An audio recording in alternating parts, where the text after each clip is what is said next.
Where do I want to settle down? So this might be a question that's running through your mind, Aquarius. We've got the Four of Pentacles, Two of Wands. That's a question or a choice of where to live, where to be. Four of Pentacles is almost like your house, your property. So it's like, where do I want to be? Where do I want to settle down? This could be short-term or long-term, depending on your personal situation.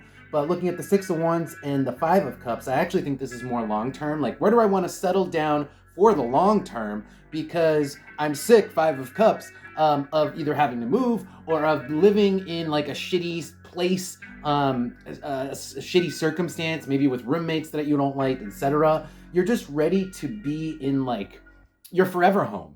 That's what it is, because Nine of Cups is kind of like that perfect thing. It's like wish fulfillment. With the Four of Pentacles, it's the perfect home. So that's your forever home that you guys are really thinking about where you want to settle to, maybe even how you're going to get it, because the Knight of Wands is movement. So that would be movement, either getting there physically or maybe getting there saving up financially to some regard. But there is a movement, a lot of movement with the Knight of Wands. So this could be like physically moving to a place and where you want to finally settle down, where that place is going to be. All right, so we have Sagittarius and the city here coming out first. This is almost like planning which city, which town, kind of like the most basic level, right? Like, where do I want to settle down? Which town do I want to live in when I do decide to settle down and buy my forever home? Where's that going to be?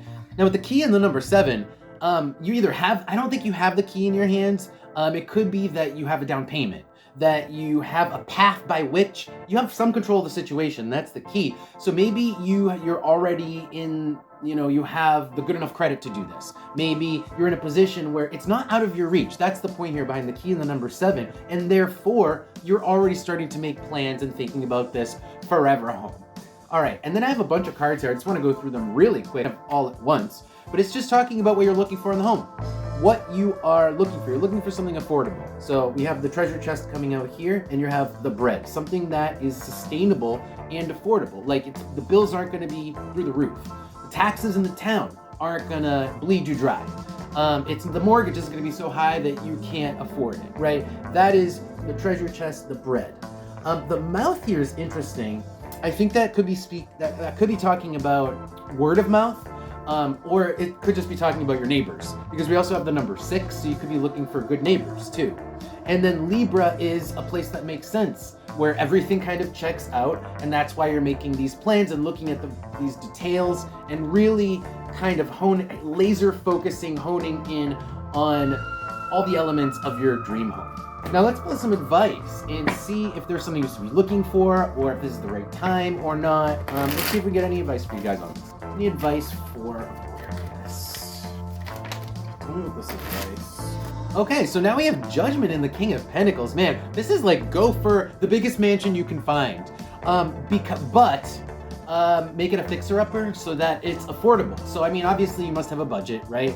And if this is just rental or an apartment, then this is saying, yeah, again, go for the gold. Like, go for something you really like that may have something about it that is wrong or that needs extra work, and overlook that part of it. So King of Swords is kind of like ignoring some part of it where you have to do extra work. So let me give you an example. If it's not a house, you're just renting. Let's say you found an apartment that has everything. It's perfect, it's beautiful, but it doesn't have a dishwasher, and that was one of the things you wanted. Well, do your own dishes and take it, because this is a golden opportunity. Whatever, when you do find a place, whether you're renting, whether you're purchasing, it's like, you should be enchanted by it. It really should be your dream home or your dream apartment. And it's just saying, overlook small things or overlook inconveniences for the sake of getting something that is awesome, because it'll pay off. Or like a fixer-upper, it'll pay off. You will fix up that house and it will be a beautiful mansion after you're done. Anything else from the Oracle cards? All right, we've got some more interesting advice here. We've got the Staff, the Volcano, and that is talking about the moment that you see it. When you see this place, it's going to be like, boom, volcano. You're going to be enchanted. You're going to love it. You're going to want to buy it. You're going to want to rent it. You're going to want to move there. However, it's saying your enthusiasm is only going to work against you, because you're either trying to haggle to get a better price, or you're trying to not seem desperate, right? That looks bad against you when you're talking to a landlord. So it's like, take your time, don't seem desperate, don't rush it. There actually is no rush. If you think other people are going to outbid you, that's not the case. So the only rush is your mind. We have the sun and the mind. It's just the fact that this is your focus at the moment. And so you're going to be rushing. But again, ultimately, Capricorn, it's take your time. You're in it for the long haul. If you really want this place, it's meant to be yours. It will be yours. So don't undermine yourself by trying to like rush through it and skip the haggling part and or whatever it might be. All right, I think that's gonna be it, Aquarius. I hope that resonated for you guys, and if it did and you want to see more videos, don't forget to follow the channel. I'll see you next time.